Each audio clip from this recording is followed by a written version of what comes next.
dealing too well with it, Right. but unfortunately, again, a lot of bad stuff happening. I know. It's very sad. And well, the trial for former University of Virginia lacrosse player accused of murdering his ex-girlfriend has begun. George Hughley has pleaded not guilty to first-degree murder, along with 5 other charges, in the May 2010 death of Yeardley Love. Love had played on the school's women lacrosse team, and according to court documents, the 24-year-old told officials that he kicked in Love's bedroom door and shook her during an argument, and her head hit the wall several times. The state's medical examiner's office says the 22-year-old died of trauma to the head. Defense lawyers claim Love died from an irregular heartbeat. That's right, and I remember when that story first came to light, and it was a big scandal, of course, for the sports community as well for the university. Right, that's another, it's just a tragic story, and it's funny to see that one person says this, and of course the defense is saying it was from an irregular heartbeat, but she has damage to the head, so. We'll see how it plays out. Of course, we'll keep you updated as the weeks go by because, of course, it just started today, so they have just picked jury selection, so we'll see how the trial goes. It's going to take a while. And in other news, the entire staff of a Los Angeles area elementary school has been removed after 2 teachers were arrested on allegations of sexual abuse of students. More than 120 staff members at Miramont Elementary School, principals, teachers, and cafeteria workers, and others will be replaced while officials investigate the allegations. 49-year-old teacher Martin Springs was arrested Friday on suspicion of fondling 2 girls in his classroom, while 61-year-old Mark Burnt was arrested last week and charged with committing lewd acts on 23 children ages 6 to 10. Now, some parents are unhappy with the decision, but school officials say removing the entire staff is necessary in order to conduct a full investigation. And it seems there's been a lot of abuse to children in the past couple of months. Obviously, there was a big scandal with Jeff Sandusky and that whole, scandal that was going on over there. I just don't get that. All these poor kids that are so innocent, just like those kids and their father, killed them. I don't understand why people, not that it's okay to hurt anyone, but especially children, it's just. And so what some of the parents were saying was, your kids are supposed to go to school to feel safe and to learn to be in an environment where, they're not going to be harmed, and it's unfortunate that you have to have these people that actually work there and taking care of your kids. Because now where are they supposed to send their kids? Exactly. Unfortunately. Well, now to politics and the never-ending race for the GOP presidential nomination. And in a surprise move, Senator Rick Santorum won all 3 of last night's primaries. Santorum won the Republican presidential caucuses in Minnesota, Missouri, and Colorado Tuesday night. And the sweep is raising questions about challenger Mitt Romney's appeal with conservatives who make up the party's base. While the wins in Colorado and Minnesota will add to Santorum's delegate tally, the Missouri primary does not have any national convention delegates. Republicans, they're just going back and forth. You never know who's the front runner here. You know that it's very interesting because someone can be in the lead one week and then they'll have another one, and this other person that wasn't even close is winning. So I wonder when Ron Paul's going to take the lead. Give him Rhode Island or somewhere or New Jersey. So you can give him a small Right? He's trying. And I feel bad for the guy, but again, it's anyone's race in the Republican nomination. So. That's what's interesting is you never know. You don't know. There's not a clear front runner, so it's really interesting. And now to a story for all of you out there looking for love just in time for Valentine's Day. It seems online dating is now the 2nd most popular form of matchmaking in the U.S. A new report suggests the digital revolution in romance means greater and more convenient access to potential matches, and estimates 25 million people a month use web dating sites. And roughly 1 in 4 dating couples met online. However, be aware that no profile accurately describes the whole person, obviously, and people often stretch the truth on their age, weight, or height, which could lead to disappointment later on. So don't lie in your profiles on Match.com. I think that's so funny because people are going to put, you hear those stories that people put these pictures of chiseled, muscular people, and it doesn't even look like them. But why do you do that? And then when you meet the person, you look nothing like that. Womp, so don't look like that. I know. Or it's like a picture from high school and they're like 47. It's like it's not the same person. I don't know why people do that, but it's really funny, I guess. And well, in other somewhat related news, a Pennsylvania university is selling the Plan B morning after birth control pill from a vending machine. Easy access, I guess. After support from a students' association survey, the university has added Plan B to their vending machine in their campus health center, along with things like condoms, pregnancy tests, and cough drops, costing $25 along with nurses available for consultation if desired. And across the country, the Plan B pill is sold over the counter at most drugstores, not in vending machines. That is strange, and I like that they are throwing cough drops in the mix with Exactly. that. Like, it's like, oh, you might be pregnant, but you might have a cold too. I know, seriously. That's it's kind of a strange random way to promote that kind. I don't know. Maybe it's for people that don't want to be seen buying it at the store, so they kind of let them do this, and maybe it's an easier way. They can just go up to the vending machine and get it, I guess. The other solution is just to practice safe sex. Exactly. I think that's number one, Exactly. but I guess that's why it's plan B. Exactly. Well, don't go looking at any vending machines here in Texas. I know. I don't think we'd have that. Exactly. And get ready to pay up when you fill up. Gas prices could jump by 60 cents or more by May.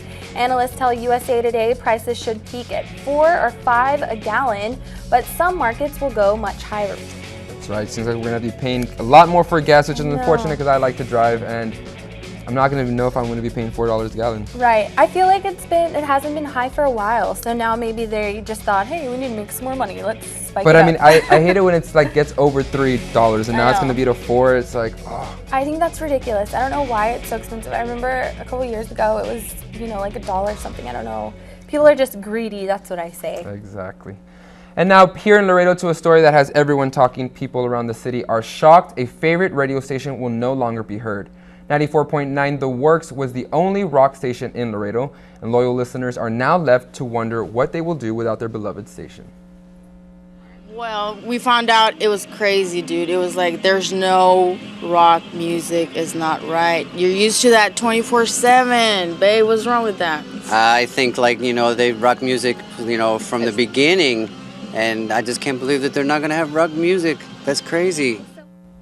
It's a sad day for radio listeners all around. Yeah, I guess that's the big story today, or this whole week, because that's a station that a lot of people like, and they're saying there's not a lot of variety. So, well, I guess if they come back, one suggestion I do have is just stop playing Nickelback.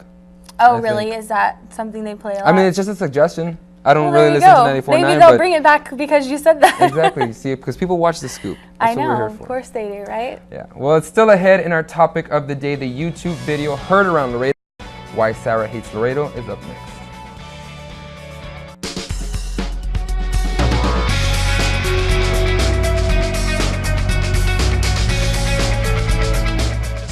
The entire city of Laredo. We represent a lot more than what she saw. There was one time when we were working a TxDOT grant where TxDOT actually came and audited our citations because they thought that we were fluffing our citations number because we had given probably almost 3 times as many citations as some of the bigger cities. Sincerely sorry.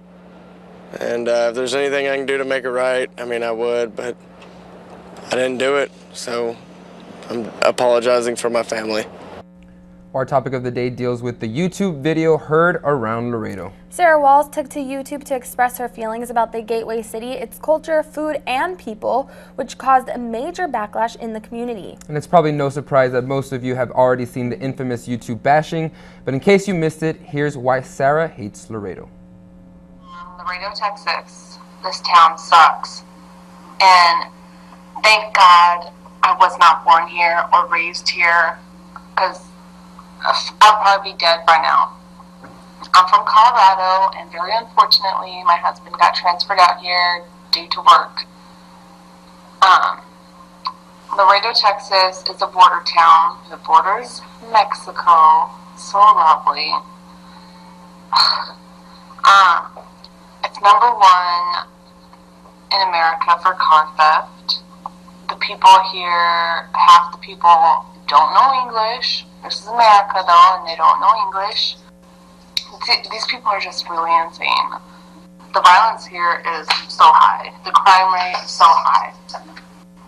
Like, Laredo just sucks, especially if you're a white person and you don't know Spanish, and especially if you have blonde hair and blue eyes. I just hate going out in this town. Like, the Mexican men here are disgusting. They're always got their mouth open like drooling and always trying to check you out, like, in an obvious way. They don't even try to hide it. And they're just, I hate these people here. I really do. Like, it's so annoying, and I really need to get out of this town. Like, it sucks so bad. But also, the mothers here, I guess they think it's pretty cool to have, like, caps on their kids' teeth, like the little silver ones, like when your teeth are, I'm guessing like rotting away. I'm not sure what those are for. I've never had them. I've never known any kids to have them, but a lot of the Mexican kids around here have them. But like the mothers, I saw a mother pour some of her Pepsi into her child's sippy cup. Good job, Mom. Like, did you not get the memo that at around 9 months of age, your kid's supposed to transfer to a sippy cup? Guess not. Not on Laredo. So, also they eat this food called menudo. Like, they really love it. And it's sold everywhere, and a lot of the restaurants have it. So I tried it one time, because supposedly it's really good, but it's not. Like, it tastes like... And they have, like, a festival here for it. Like, a menudo cook-off. And I was like, wow. You guys have a festival. Cool. I have a list of, like, bad stuff that I hate about Laredo. That's how much I hate it. I've never experienced anything so ghetto in my life. Like, I seriously live in the ghetto, and I hate to say it, and it's really sad.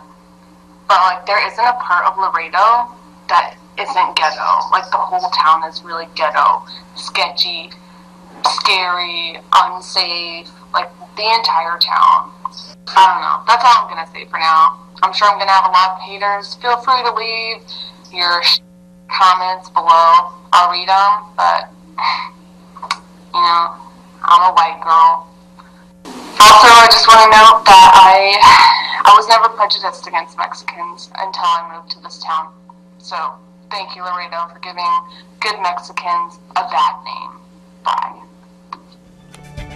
You know, I just want to say I was never prejudiced against YouTube videos, so thanks, Sarah, for giving YouTube a bad name. I just want to say, like she said, if you're white and don't know Spanish, that Laredo sucks. And so from a white girl that's not from Laredo, that doesn't speak Spanish, I like Laredo, and I don't think anything's wrong with it, and I don't want everyone to think that all people not from Laredo, you know, reflect what we think. Because I've been here about 8 months, and I think Laredo's great. So she's a little... Don't get me wrong. With any city out there, there's going to be some ups and downs. Obviously, if you're from here, you know, we have some views that we don't like about our city, but ultimately, we're from here. We love it. We embrace it. I just want to let you guys know, again, guys, anything that you put on the internet will always be on the internet. Exactly. So and when we come back, stay tuned because Lauren's going to do a keg stand. Woo! So all right, everybody, that does it for us at The Scoop. Remember, we're on every Thursday at 12:30 p.m. and a.m. That's right, so we'll see you back next week. Have a great week, everyone.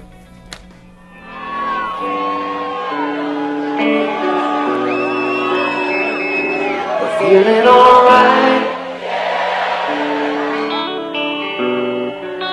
We're feeling good, feeling alright. Yeah, yeah, yeah, yeah, yeah. We're feeling good, feeling alright. Yeah, yeah, yeah, yeah. We're feeling good, feeling alright. Yeah, yeah, yeah.